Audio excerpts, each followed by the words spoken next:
morning. I'm Grace Martin. I'm your programs and events coordinator for the North Tampa Bay Chamber of Commerce. We're really excited this morning for our Smart Business Series with Roberto Torres. A little bit about Roberto. He is the co-founder and managing partner of Black & Denim Apparel Company and the Blind Tiger Cafe. He's an entrepreneur specializing in the areas of accounting, audit, operations, logistics, and financial services segments. He brings his expertise in retail and operations.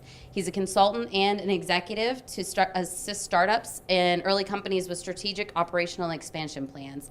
And Roberto will spend a little time telling us about some of his other projects. And welcome him.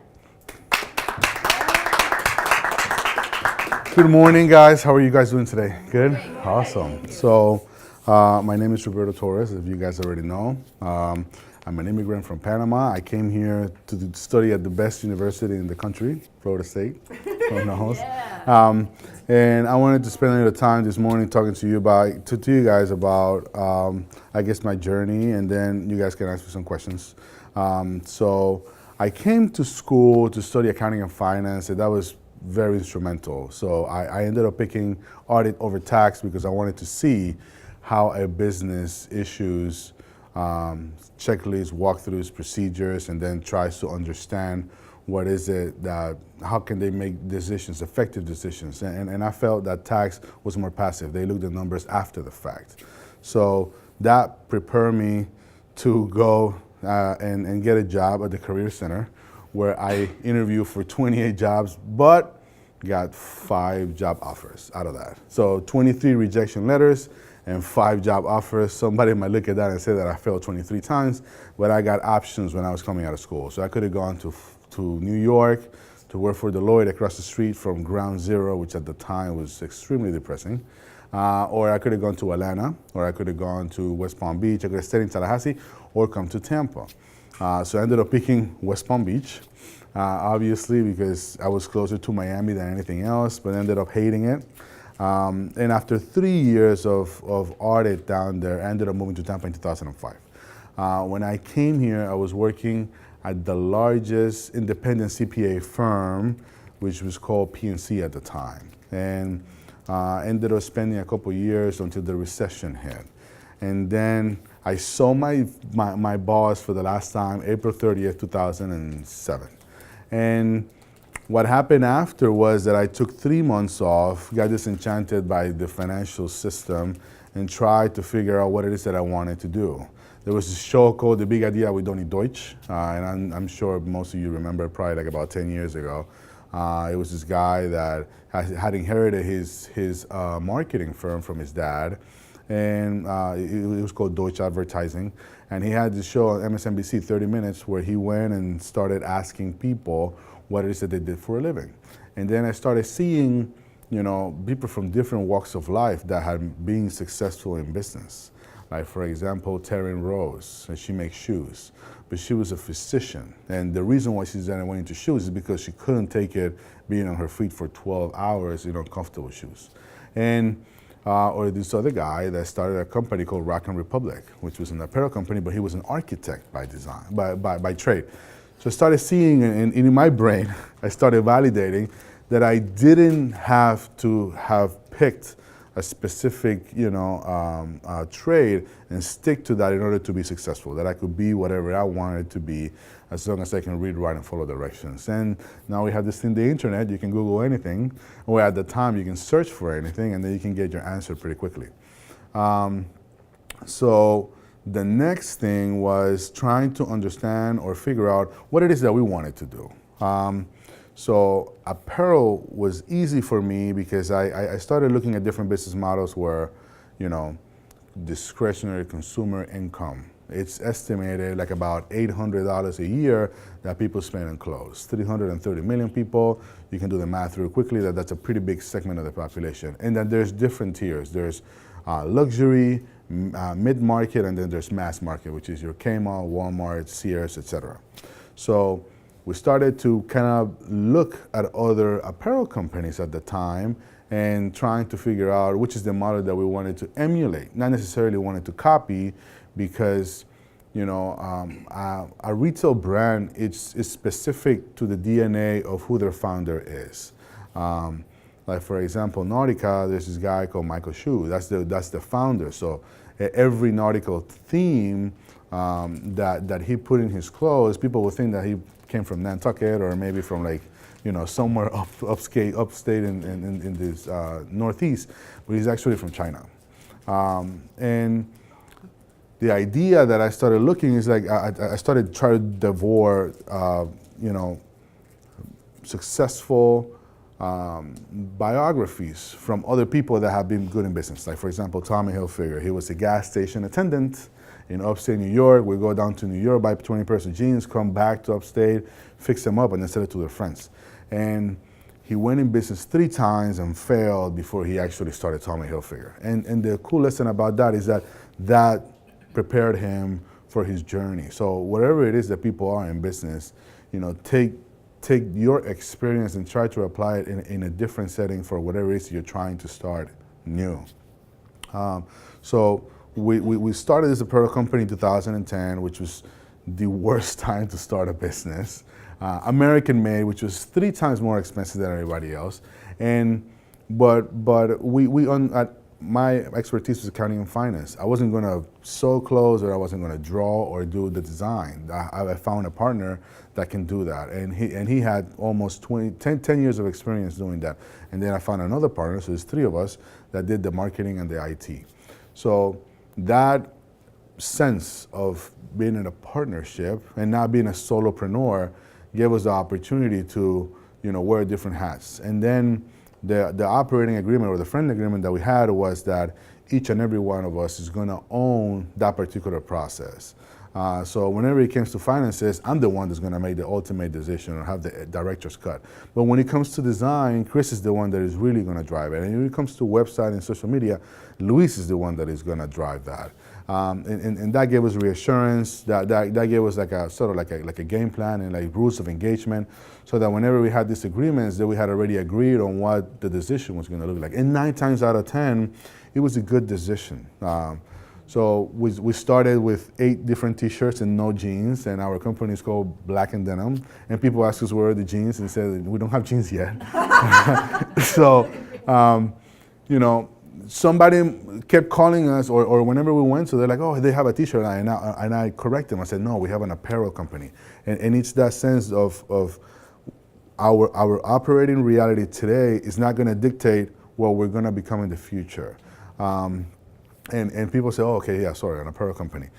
So when we started selling to independent boutiques across the country. So we went to a couple trade shows, and so you guys get perspective on the apparel industry and how much the recession hit every single category.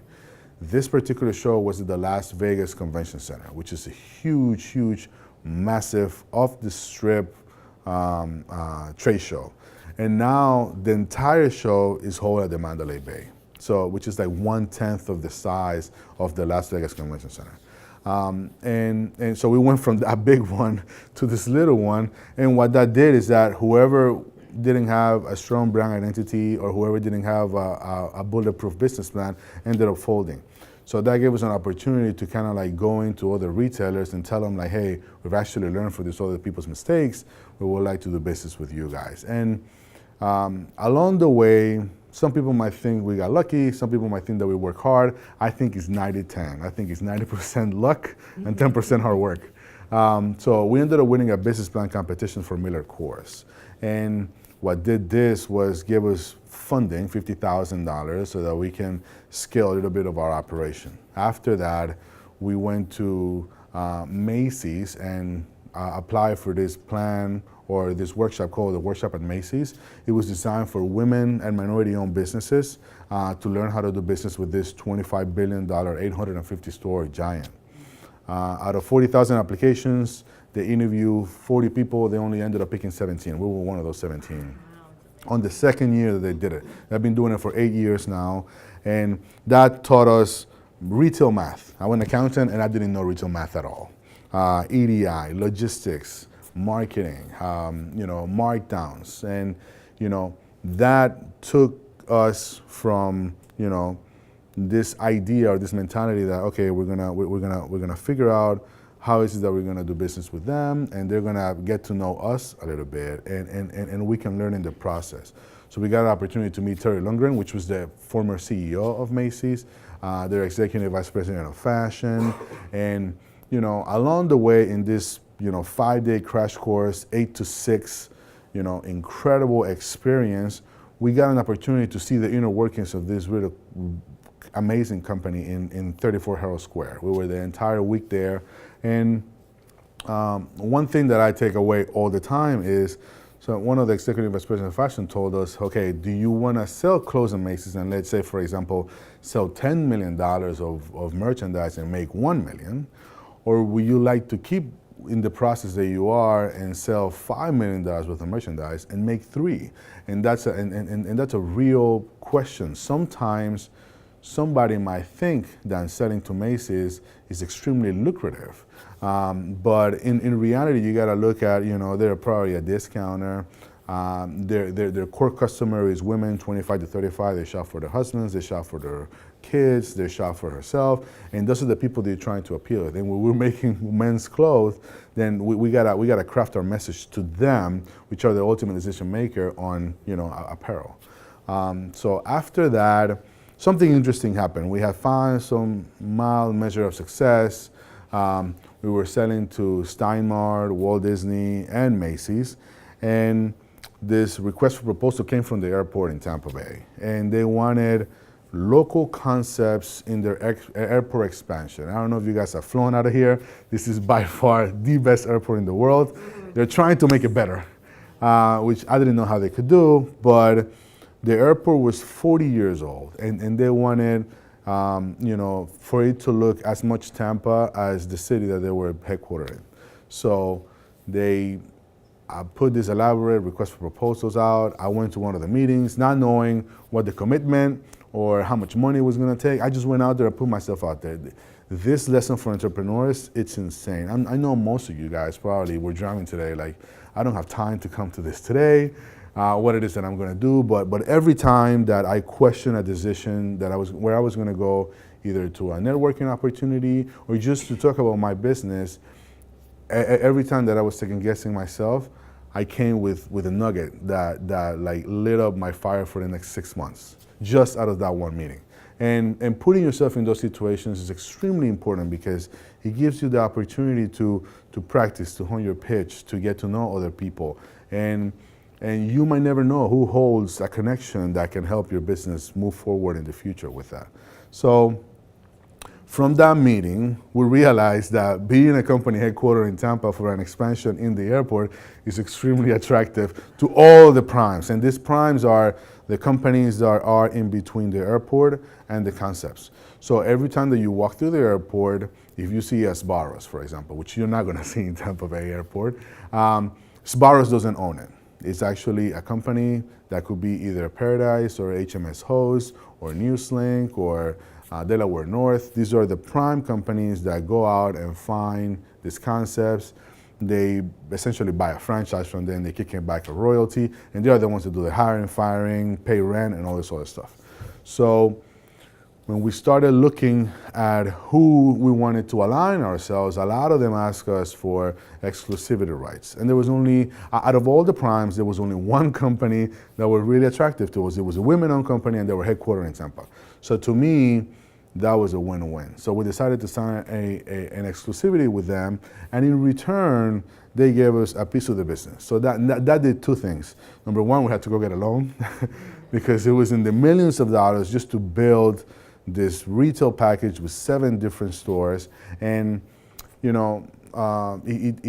allows us the opportunity to grow a little bit. So one of the concepts is on Earthside A, is a Ron John surf shop, and it's a news convenience. So we wanted to prove the concept, and so we had to go and create another brand outside of our Black and Denim brand so that we can show them what it is that we wanted to do at the airport. So we created this coffee concept called the Blind Tiger Cafe that went with our Black and Denim store. So Black and Denim is really rooted in American history, 1900s to 1950s, Americana music and lifestyle. That's how we build ourselves. So jeans, t-shirts, and hats, bags, accessories. So instinctively, we created this Blind Tiger Cafe, which is a euphemism for a speakeasy. So in the 1920s, people will say, hey, come check out this blind tiger.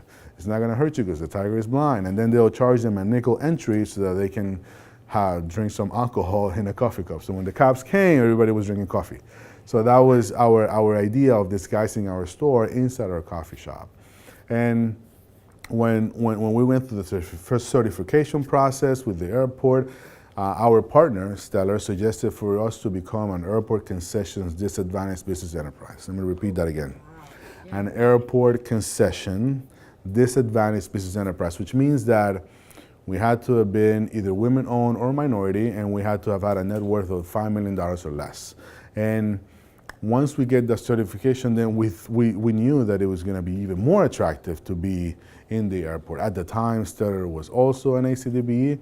Our package required from the airport 23% of that particular package had to be owned by an ACDBE, and we were 100%. So that was a big driver for us to become part or to actually earn that award for that request for proposal. So after that, we ended up winning, and we said, no more stores. That's it. We're done. This was just a one done. It was just a project. We had already seen retail concepts in Ybor start and fall. And something interesting happened. So this was like around 2013 when we had opened a small outpost. We ended up moving to Channelside before Mr. Vinning had unveiled his master plan, and then we ended up moving back to Ybor and opened the Blind Tiger. And in this upswing, there was sort of like this resurgence in Ybor. Everybody was, being more confident. The economy was a little stronger, and we started really trying to reevaluate if we should really get involved with the chamber and with any other civic associations and kind of help drive this idea that Ybor City is not as scary as we remember 15 years from now. So we kept seeing that whenever somebody came out of a plane, they would want to go to Ybor City because they wanted to see it. Anybody that had moved to Tampa within the last 5 years, they wanted to go see it because they didn't have any recollection of what it was in the early 90s and 2000s. But everybody else that lived in Wesley Chapel didn't want to drive to Ybor City. So we said, okay, well, we're going to help rewrite the narrative and try to figure out how we can help, rebuild the district. So we got involved with the Ybor City Development Corporation, which is this TIF fund association. It's city appointed, and what it does is that every single tax dollar that is collected in the district gets reinvested to fix lights or paveways or sidewalks, etc. And as we started, figuring out that if we wanted to really sell Ybor City, we had to get out of Ybor City. So I started getting involved with the Tampa Hillsborough Economic Development Corporation. And then we asked him, hey, when you go pitch Fortune 500 companies, where is Ybor in that slide deck? Let's say there's 50 slides. Are we number 37? What are you guys saying about us? Is this just a party district where you go get drunk? Or is this where you go eat? Or is this, if you want to get some culture, this is where you go? So in that process, we ended up meeting a ton of people from other chambers, from different walks of life. And, the thing that happens is that, when you work really hard, you get really lucky. So people come and say, hey, I know of a building in Seminole Heights. I think you should come open a store there.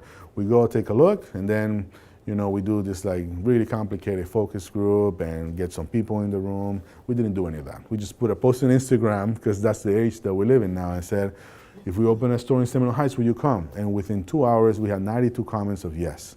So we knew that we had a captive audience in Seminole Heights that would want to come support our store. So that's how we did our second store. And then, our third store, and then we started figuring out, okay, our biggest expense is coffee. We're buying coffee from this roaster at $10 a pound. If we buy it green and we roast it ourselves, we can cut that to like around $7. And we took that, I found another partner, we created a different roastery, and we started going vertical on ourselves, right? The same way that, the same thing that we were doing in apparel, which is buying a roll of fabric and then having it cut and then having it sew. Now we're buying our own green beans, importing them, roasting it ourselves, and so that we can control the quality of our product a little better. And then we wanted to figure out in this master plan from Water Street, which is this $3 billion development in downtown Tampa, how can we play on that sandbox? And there was an opportunity that came before that in South Howard, and they're also the owners of the Tampa Bay Lightning. So we decided to do a coffee shop there as a test and see, how would that relationship work so that we can get an opportunity to work in that. So sometimes you want to, force your relationship and kind of do somebody a favor before you even get what it is that you want. Once we opened this third store February this year, within the first 3 months, it's already making as much money as the one in Ybor, and the one in Ybor has been open for 4 years. And we were 1/10 of a mile away from Starbucks. And so now I want to look at every single Starbucks and I want to open one right next to it because I see that model worked right next to one. So I think that it's kind of like that McDonald's Burger King one. Whenever there's a McDonald's, you see a Burger King across the street. And last, now we have a very aggressive expansion plan, which by expansion plan standards is not as aggressive. We want to open 1 store a year for the next 5 years because I think that, there's 10 more neighborhoods in Tampa that are underserved with coffee that we can actually, create a concept for them. Sometimes, whenever the economy is really good, then it's a little harder to fish for talent, to try to get better deals in real estate, or landlords immediately forget that everything wasn't that bad 6 months ago. So it's kind of tough trying to navigate a thriving economy. But because we were a child of the recession, we kind of understood, if something was to happen today, what's my bare minimum? What's my break-even point? What it is that I need to do in order to survive? And that's really important. You always want to try to have a best-case scenario and a worst-case scenario. Always hoping for the best case, but always expecting the worst-case scenario. And that's it. Do you have any questions? No questions? Good. So did you find yourself over the years, even recently, like you said, you have a plan of 1 store a year for the next 5 years, yeah. So do you have a written business plan that you collaborate, get together, write That's a really good one. Do you Yeah.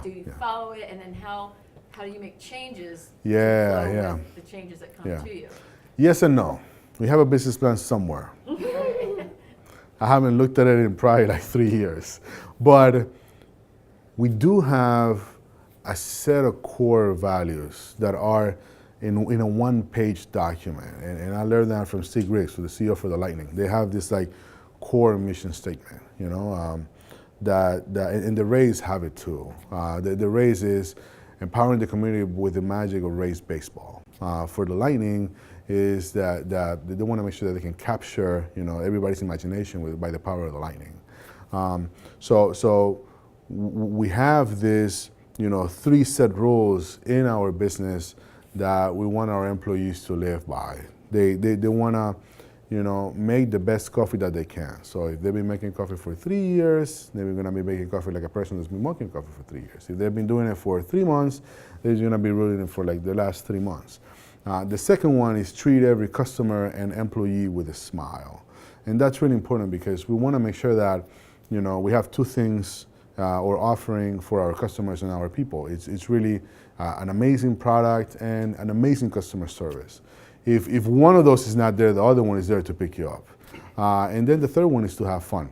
So in that aspect, we have a different method of kind of like trying to identify locations, trying to understand what it is that we want to do. Perhaps one might be 3 years from now, and that gives us a little bit of opportunity to kind of think about it. We're always in the lookout for, making sure that our equipment stays up to speed, so that in case that something was available, then we can kind of put a store together really quickly. And to your point about the business plan, there's a new wave in the entrepreneurship discipline as a major in schools called Lean Canvas. It's a 1-page, 9 questions, and you can actually Google it. It's called leancanvas.com, and that's sort of like a reduced or a condensed version of a business plan. it's going to take you more time to answer those 9 questions than it is to type up an entire business plan, because they're very, very concise and precise. And whatever you put in that piece of paper, if you fill it in correctly and honestly, it will give you a very clear idea whether you need to follow this or test it. And this whole thing about, failing cheap and fast so that you can reiterate, it's kind of like the thing that we do. Whenever we open a store, we have no idea if it's going to be successful or not. The only thing that we can do is make an extremely educated guess and then try to figure out how is it that we can switch. For example, in Ybor City, our number 1 pastry is the guava cheese pastry. We get 18 of those every single day, and we run out by the end of the day. We tried it in South Howard, where there's people doing Pilates and yoga and running up and down Bayshore all the time. That didn't sell. So we had to figure out what are we going to replace it with very quickly so that we can have a number 1 lineage. So we introduced acai bowls, which is like a smoothie in a bowl, and now that became our number 1 seller. Not only are they extremely more profitable, but they are healthier, and now we're thinking about introducing or bringing them to Ybor.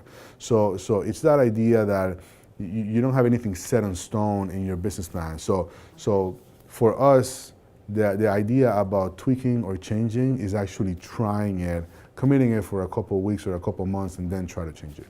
I don't know if that answers your question. No, it did, because Yeah. we've been in business coming up to 35 years. Okay. But we have a growth plan in our head. Right.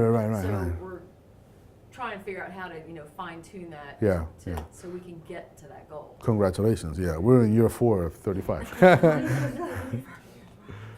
Roberto, you are a very successful entrepreneur. You're all around Tampa. You do a lot of things, and like you said, you can't just do your job standing behind the counter. Right. You have to go out Right. and be out in front of people. Do you have some words of wisdom of where? Right. And then Right. talk about your Tampa project. Yeah, that yeah. You're working on. Yeah, thank you. So the idea about this is to be extremely conscientious or extremely intentional about your time. Your time is your biggest currency. So everybody here, they probably feel like their worth is their salary. But I was reading a book that talks about efficiency, and they said, okay, well, if you have to put a value on your time, our biggest idea of measure of something worthy is $1 million. So if you take $1 million and you spread it around 52 weeks, and then you come down to your hourly rate, it's like around $250 an hour. So when you think about, okay, I'm going to take a meeting with somebody, and I don't know if I want to take this meeting or not, or I don't know if it's going to bring anything or not. If you put that dollar value of $250, now it becomes this super burden. Like, I'm either gifting somebody $250 or I'm getting somebody's $250. And when you look at your time and how it's structured, I try to follow sort of the successful CEOs in like Fortune 1000 companies that have a very measured, structured day. Like, for example, at the beginning of the week, either Monday or Tuesday, they spend their time really trying to assess the prior week and trying to schedule as many meetings as they can between 8 and noon. And then in the remainder of the day, they try to push any admin work or answer email and all that stuff in the later part of the day. And then, they try to spend at least half a day on any special project. And that special project doesn't have to be anything related to the business, but I like for it to align or to have a sort of like this idea of, okay, if we're going to put our time intentionally into this is what we need to kind of like focus on. So I've always been curious about why people are moving to Tampa. So I decided that I wanted to do a podcast asking people why Tampa Bay. That was just as simple as that. That was kind of like the genesis of the question. Yeah, we wanted to know why they're moving here. Or the people that are already here, how did they end up here? So like about a year ago, I talked to my friend who had already successfully had a podcast for like about 3 years, and then life got in the way, and then he put it to the wayside. But I kind of like wanted to tap him because I knew that he understood how is it to push content through different, podcast aggregators like Stitcher, iHeart, NPR One, and all this other different iTunes, all these different podcast places where people go find content. And then I wanted it to be sort of like had a video portion. So I successfully convinced this other video company to tape it for me for promotional consideration in the show. And then it took us almost a year to craft the idea, the concept, to look for the guests, and to put it in the venue where we thought it would be compelling for people to want to know about it. So two things happened. So one, we believed in what we were doing had some sort of value. And the only reason why I did that was because I know there's comedians in Cars Getting Coffee by a guy that had a TV show for like 10 years. And a very quick story about that. He did the first season in 2012, dropped it on Thanksgiving. Everybody saw it. He did 6 episodes. There are 15 minutes each. So you can think, okay, this guy already has a boatload of money. So why is he doing this, right? I mean, he's only put it in the internet. He didn't want it to be on TV. And he said that, you know, he wanted to look for a sponsor because he didn't want to do this for free. So somebody's going to have to pay him. And that's also an idea or a measure of, okay, whatever it is that I'm doing has some sort of value. And you need to put the value or the worth on it, and you need to convince other people that it has this value. Otherwise, it's not worth anything. So he got on a meeting with this very successful CEO of a super evil empire coffee company, which I'm not going to name. We call it the Evil Mermaid. And then he pitched this show. And he said, you know what, Jerry, I don't know, I don't see it. I don't think it's going to resonate with our customers. And he told them, I don't know, Howard, I don't know how many people come pitching you a TV show with the word coffee in it. So they ended up passing, but Acura ended up defraying the cost for the following 10 seasons. He just sold it to Netflix for $100 million. Yeah, so somebody that had already found a measure of success create this thing that he found extremely attractive and interesting. He got every single comedian, and now it became a thing amongst comedians that if they didn't get invited to this thing that Jerry was doing, then they didn't think that they had made it.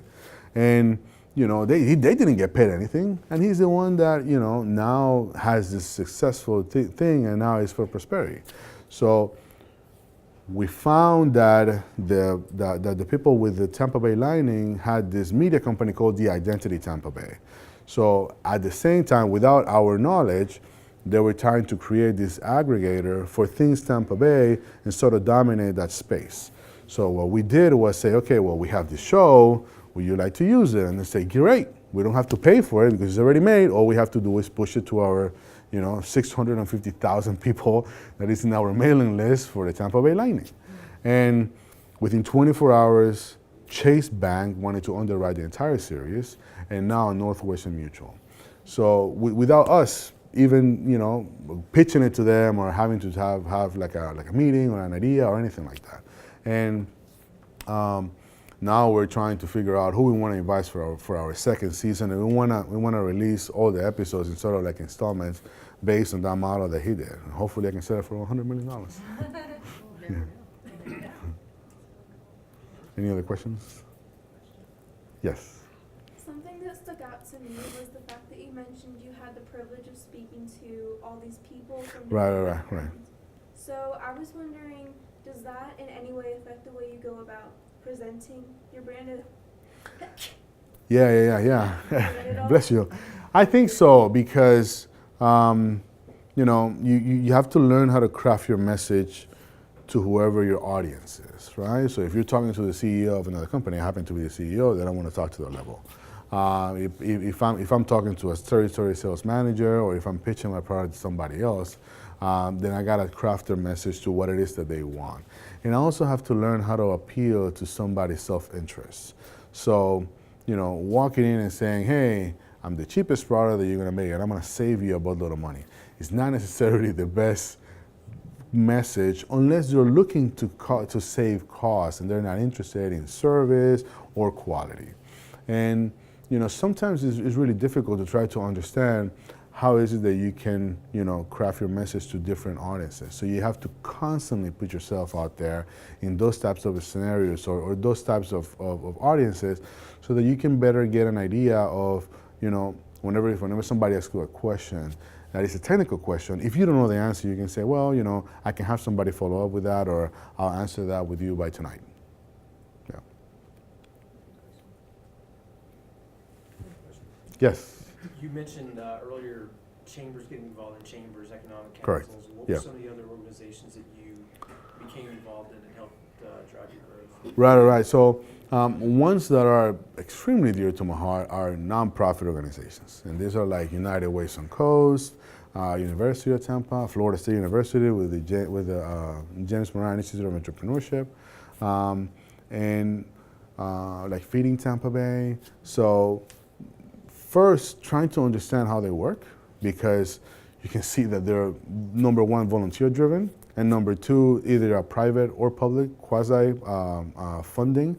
And then when you talk to the people that are in the leadership of those organizations, then you can see how they work. And there's nobody that is scrappier than a nonprofit, because they're not trying to make money. They're just trying to stay alive. So I think that when you help somebody, then that help comes back tenfold. So, you know, it's like around 2006. We had an opportunity to volunteer with Trinity Cafe, which is these 3 different cafes that feed the homeless every day. They serve like around 1,500 hot meals for lunch for people that are disadvantaged or that are food insecure. So when we saw that, we said, okay, cool. Well, I want to donate the coffee for the entire year of 2017, because for then it was sort of like a treat, and it was bad coffee on the weekends. So we wanted to make sure that everybody at least get a cup of coffee every day if they chose to do that. And then that led us or gave us an opportunity to talk to other people that were extremely successful business owners, or there were CEOs that sat in these particular boards.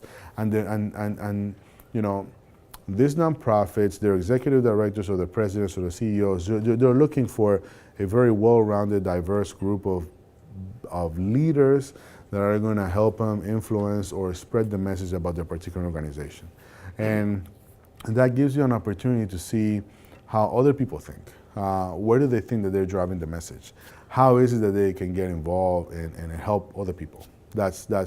That's really, I think, you know, other like civic-minded organizations or things about business, you know, that other parties to give back. Yeah. Yes. Question.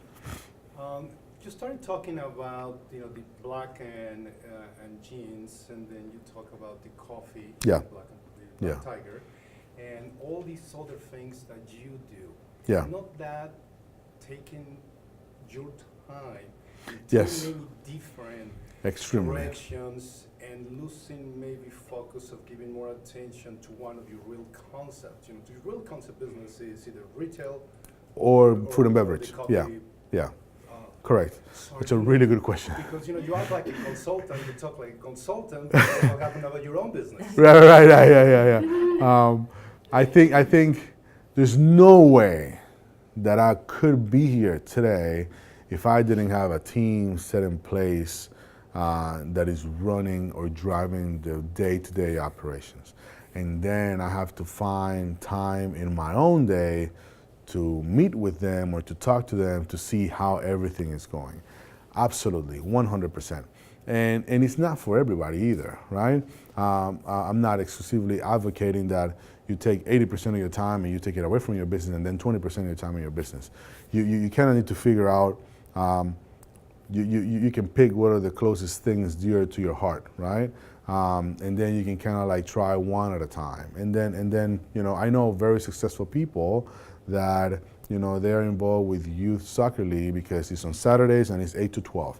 And they know that it's outside of Monday through Friday, that it's on Saturday 8 to 12, and that's something that they really enjoy. And it's fine to just have one, but you can be very influential if you get to talk to the people that are happen to be there from that time, if you invite other people to come to that specific time, if you spread the gospel of soccer, youth soccer on Saturdays 8 to 12 during Monday through Friday. Taking into consideration how important you are to your operation is extremely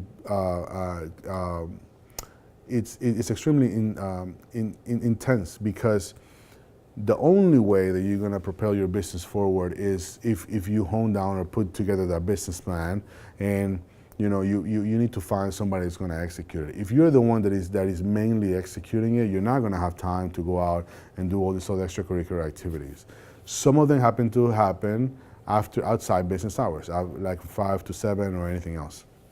But taking into consideration that, you know, the only way that you're going to drive your business forward is if you work on your business and not in your business. Meaning, like, if you're behind the counter, or if you're serving tables, or if you're the one actually working the store, you're not going to be able to drive your business forward. You're only going to be working in your business, which for some people, it's fine. You know, I call it lifestyle entrepreneurs. For example, there's the guys that own a mowing company, and they're the ones that mow the lawn, and they get their exercise. They're working 9 to 4 or whatever they want, Monday through Thursday. They set their own clients, they set their own appointments.